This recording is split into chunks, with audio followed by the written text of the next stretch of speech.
Breaking news में बड़ी खबर आपको बता दें, बरेली हिंसा को भड़काने के मुख्य साजिशकर्ता तौकीर रजा की आज कोर्ट में पेशी है, जहां कहा जा रहा है कि वो कई बड़े नामों का खुलासा भी कर सकते हैं। इस मामले में ज्यादा अपडेट के साथ मेरे सहयोगी हर्ष भारद्वाज जी मौजूद हैं। सर, तौकीर रजा की आज कोर्ट में पेशी है और कई नामों का वो खुलासा करने वाले हैं। देखिए, अब कोर्ट में उनकी पेशी है, लेकिन उससे पहले सुरक्षा व्यवस्था चाक चौबंद कर लिए गए हैं और ये कहा जा रहा है कि सड़क मार्ग से अगर उन्हें कोर्ट ले जाया जाएगा तो अतिरिक्त पुलिस बल की तैनाती होगी। अगर वीडियो कॉन्फ्रेंसिंग के माध्यम से उनकी पेशी होगी तब तो उसकी जरूरत नहीं होगी, क्योंकि देखिए बरेली अभी सेंसिटिव एरिया है। और अगर बात करें कुछ कट्टरपंथियों की, तो अभी भी कुछ कट्टरपंथी मौलाना तौकीर रजा का साथ दे रहे हैं। और बात अगर समाजवादी पार्टी की करें तो समाजवादी पार्टी तो मौलाना तौकीर रजा को जेल से बाहर निकालने की डिमांड कर रही है।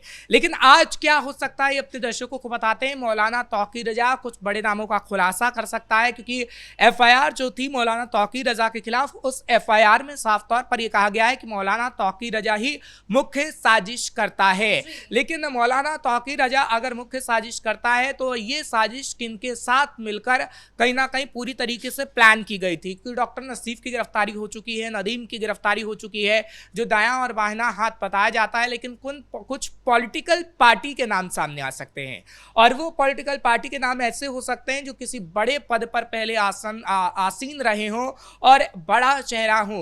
क्या मौलाना तौकीर रजा समाजवादी पार्टी के कुछ नेताओं का नाम ले सकता है? ये सवाल इसलिए भी उठ रहा है क्योंकि समाजवादी पार्टी खुद प्रोटेस्ट कर रही थी इसके खिलाफ कि तौकीर रजा को जेल से रिहाई मिले। देखिए, समाजवादी पार्टी के 3 नेताओं की गिरफ्तारी तक हुई है बाकायदा। समाजवादी पार्टी ने बाद में उन्हें निष्कासित करने का काम किया है कि लोगों को दिखाया जा सके कि अगर समाजवादी पार्टी के नेता इसमें संलिप्त हैं तो समाजवादी पार्टी उन पर कार्रवाई कर रही है। क्या समाजवादी पार्टी उस वक्त उन लोगों पर कार्रवाई नहीं कर सकती थी जिस वक्त 26 तारीख को जुमे की नमाज पे लोगों को भड़काने का काम किया गया?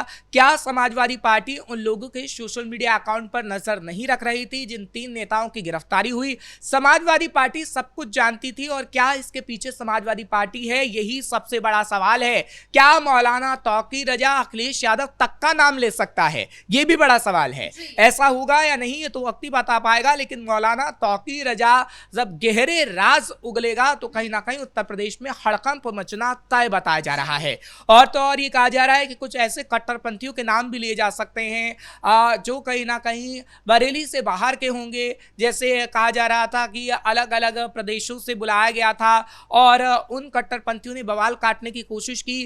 क्या विदेशी ताकतों का भी इनमें हाथ था? ये भी पता लगाने की कोशिश की जाएगी, क्योंकि देखिए जो न्यायिक हिरासत मौलाना तौकीर रजा की रही है उसमें पुलिस ने डंडे बरसाने का काम किया और मौलाना तौकीर रजा से कई गहरे राज उगलवाए हैं। लेकिन अभी वो गहरे राज कोर्ट के सामने खोलेगा, और कोर्ट में क्या कुछ कहा जाता है इस पर सबकी नजरें बनी रहेगी। क्योंकि देखिए, कोर्ट में अगर कुछ भी मौलाना तौकीर रजा कहेगा और अगर वो किसी का भी नाम लेता है तो बुरा फंसेगा। क्योंकि अगर बात मौलाना तौकीर रजा पर हुई कार्रवाई की करें तो योगी आदित्यनाथ की तरफ से जो पिछले दिनों मीटिंग ली गई थी, जो पिछले हफ्ते गुरुवार को जो मीटिंग हुई थी, उसमें पुलिस की सराहना की गई थी और पुलिस की पीठ थपथपाई गई थी कि मौलाना तौकीर रजा को लेकर आपने जिस तरीके की कार्रवाई की है ना तो बसपा सरकार में हुई है ना ही वो समाजवादी पार्टी सरकार में हुई है। क्योंकि आपको याद होगा कि 2010 में किस तरीके से दंगा भड़काने की कोशिश मौलाना तौकीर रजा ने की थी, लेकिन वो 2 दिन के अंदर ही अपने रसूख के चलते जेल से बाहर आ गया था।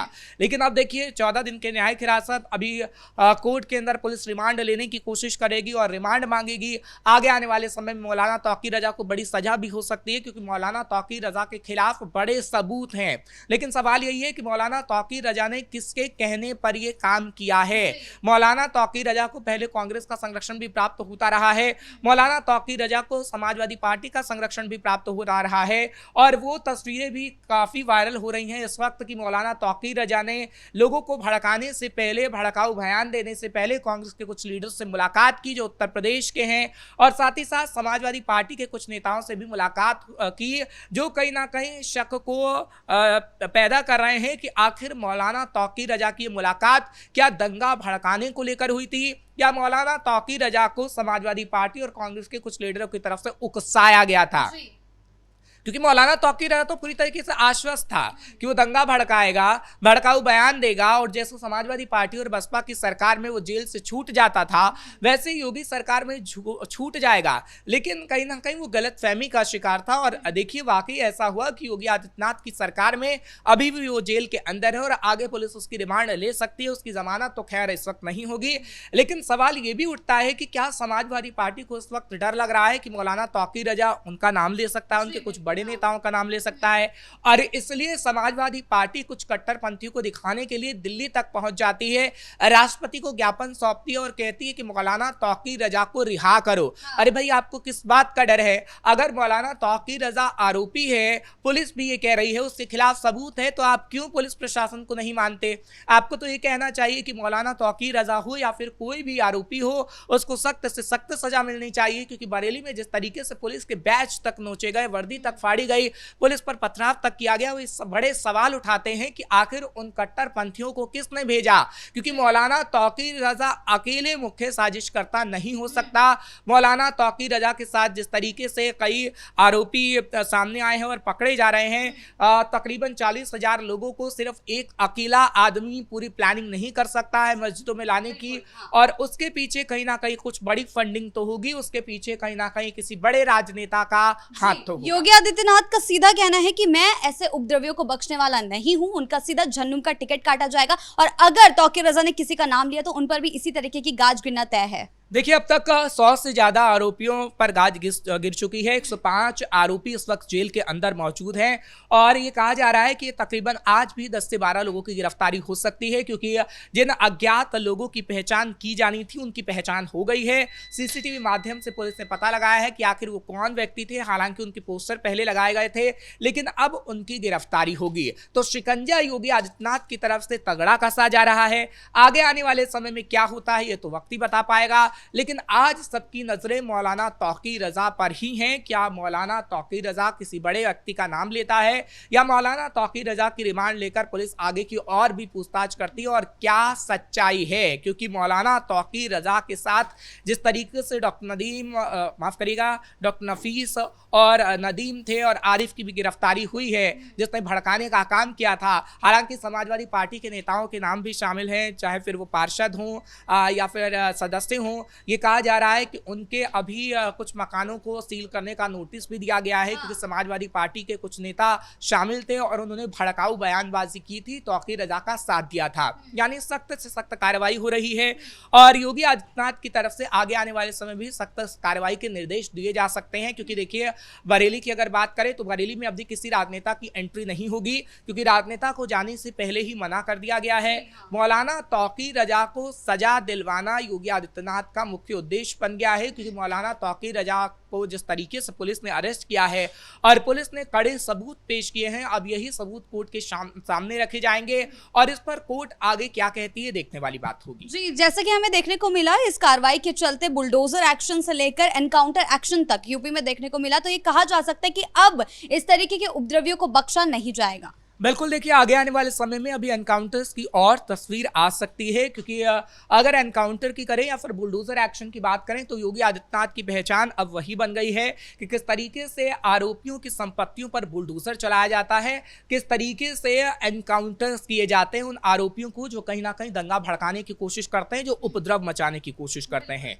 और एनकाउंटर के डर से, और हमने देखा है कि किस तरीके से बुलडोजर एक्शन के डर से कुछ लोगों ने अपने मकानों के बाहर I love Yogi Adityanath, I love police के पोस्टर तक लगा दिए हैं, और वो ये समझ रहे हैं कि योगी आदित्यनाथ अब छोड़ने वाले नहीं हैं। योगी आदित्यनाथ की तरफ से कड़ी कार्रवाई की जाएगी। जिस तरीके से मौलाना तौकीर रजा पर कार्रवाई की जा रही है, वैसे ही मौलाना तौकीर रजा के साथियों पर बड़ी कार्रवाई की जाएगी और उन पर गाज गिरेगी, इसलिए वो लोग घबराए हुए हैं। साथ ही साथ समाजवादी पार्टी भी घबराई हुई है, क्योंकि समाजवादी पार्टी के नेताओं पर जिस तरीके से एक्शन हो रहा है, समाजवादी पार्टी के बड़े नाम भी सामने आ सकते हैं वो बड़े नाम सामने आ सकते हैं। जिस तरीके से संभल में हमने देखा था कि जियाउर रहमान बर्क का नाम सामने आया था। जियाउर रहमान बर्क कोई छोटा नाम नहीं है और जियाउर रहमान बर्क की तरफ से तरह अगर कोई बड़ा नाम सामने आता है तो कहीं ना कहीं उसे जेल होगी और समाजवादी पार्टी अगर इसमें संलिप्त पाई गई तो कहीं ना कहीं बंटाधार तो समाजवादी पार्टी का हो सकता है। जी बहुत बहुत धन्यवाद आपका इन तमाम जानकारियों के लिए। तो जिस तरीके से आज तौकीर रजा की कोर्ट में पेशी है, देखने वाली बात होगी कि वो किन नेताओं का नाम लेते हैं और किन, क्योंकि वो मुख्य साजिश करता है तो उनके साथ माना जा रहा है कि और लोग भी इस साजिश में शामिल होंगे। योगी आदित्यनाथ का सीधा कहना है उपद्रवियों को बख्शा नहीं जाएगा। क्या कुछ होता है इस पर हमारी नजरें जो है बनी रहेगी। ब्रेकिंग न्यूज में फिलहाल इतना ही। कैमरा पर्सन कुणाल के साथ मैं शिवानी रतूड़ी, कैपिटल टीवी उत्तर प्रदेश।